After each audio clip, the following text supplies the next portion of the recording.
I have a whole big batch of catalog titles to review here, most of them on Blu-ray, and it's pretty much as disparate a group of DVDs as you can come across. All sorts of genres and stars and eras, so I'm just going to hop to it, and hopefully you can embrace the sort of random nature of this review.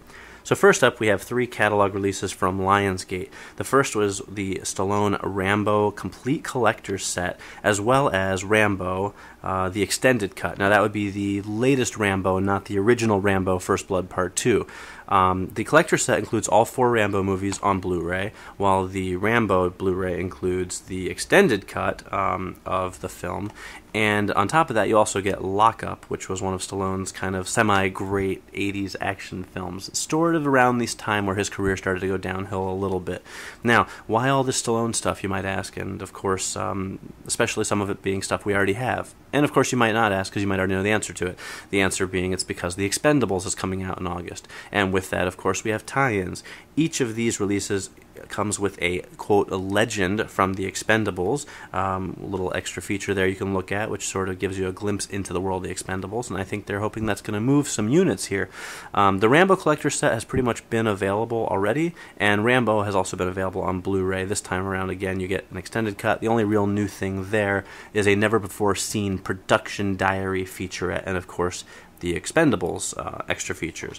The Rambo Collector set, hey, if you don't already own it, this is a great way to get it, although I don't love the last film. In fact, I don't really even like it. Couldn't tell you the difference between the extended cut and the original cut because I didn't really like the film enough to pay attention and notice any different scenes. You do get a ton of extra features on the collector's set. Tons of featurettes, making-ofs, audio commentaries, deleted scenes, trailers, pretty much everything you could ask for, you name it, it's on there. And then Lock-Up makes its Blu-ray debut, so finally here's a Stallone film that we haven't seen before, and it's a film that I like. I have sort of a soft spot for it. It was one of my favorites when I was younger, even though it's really not that great of a film.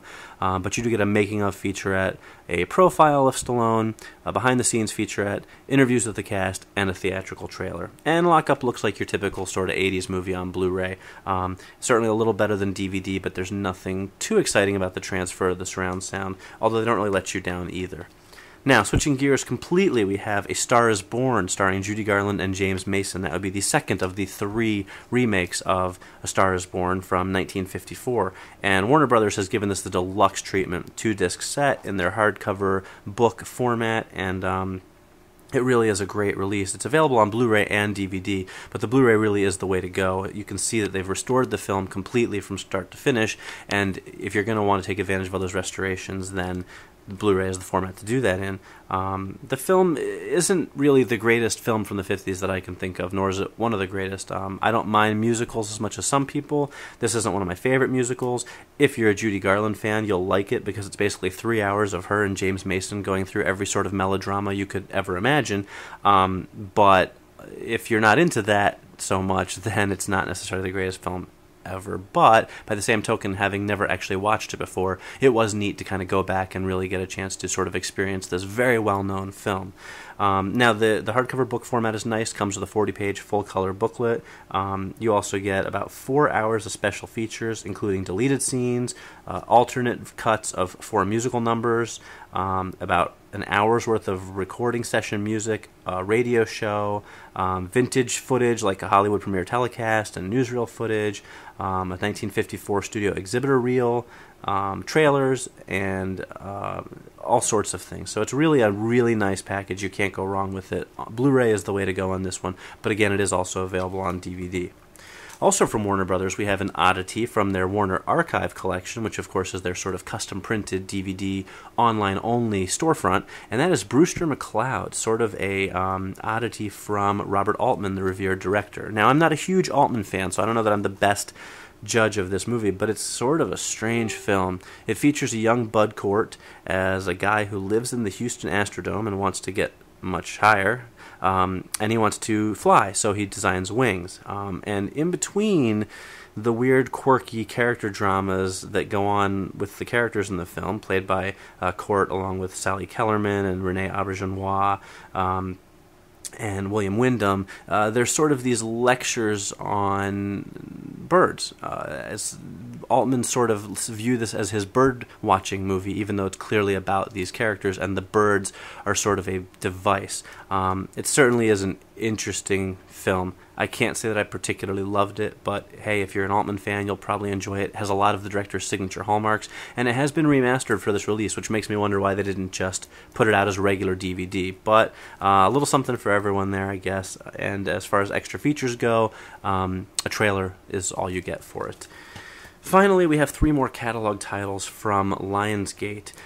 We have Johnny Handsome and Jimmy Hollywood, which are not related in any way, shape, or form, although they sound like they could be sequels or prequels to each other. Johnny Handsome is more of a thriller, kind of a revenge tale, starring Mickey Rourke, Ellen Barkin, Forrest Whitaker, and Morgan Freeman, and it also includes a legend from The Expendables. Clearly, that's why this film was released on Blu-ray now. I don't know that there was a ton of demand for Johnny Handsome. And Jimmy Hollywood is sort of a comedy, and I use that term very loosely, starring Joe Pesci and Christian Slater, which features Joe Pesci as an aging Hollywood wannabe who sort of becomes accidentally infamous, and the infamy leads to more fame than he was ever getting as an actor. Now, Jimmy Hollywood should have been interesting for the fact that it was written and directed by Barry Levinson, who's a pretty solid director in his own right, but this is really one of his rare, complete missteps. It's just a terrible movie, frankly. There's really nothing redeeming about it at all. Christian Slater's character is annoying. Joe Pesci's character is pretty annoying. And the film as a whole is kind of, well, you guessed it, annoying. Johnny Handsome is a little more effective. It certainly is a decent sort of action thriller. There's nothing about it that screams that you need to run out and buy it. But if you happen to be a Morgan Freeman fan or a Mickey Rourke fan, or just in the mood for some kind of, grimy sort of dirty 80s action type of movie, then you could certainly do worse than this one. And finally, we have Ladybugs, the Rodney Dangerfield classic, once again using the term loosely, about, well, Rodney Dangerfield coaching a team of girls soccer, which is about as funny as it sounds. Now, the thing about this film is it's really predicated entirely on how much you like Rodney Dangerfield. I think if you like Rodney Dangerfield, you will probably enjoy this movie because it's mostly him doing his whole shtick throughout the film. For me, I find Dangerfield to be someone I can take in very limited doses, with the exception of Caddyshack and Back to School. I really can't say that the idea of watching him for 90 minutes is ever appealing to me, and this film really isn't much different than that. I can't say I got into it. I can't say I particularly enjoyed it, but it is what it is, and I know there's a lot of people out there who love Dangerfield, so if you're one of them, then at least you can watch Ladybugs on Blu-ray.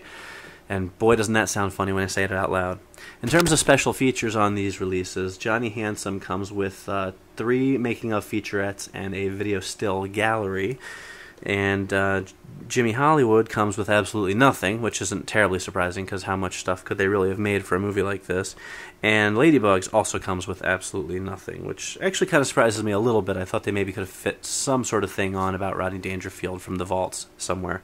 But all 3 of these, again, are, like so many other Blu-ray releases these days, very typical Blu-ray upgrades over DVD.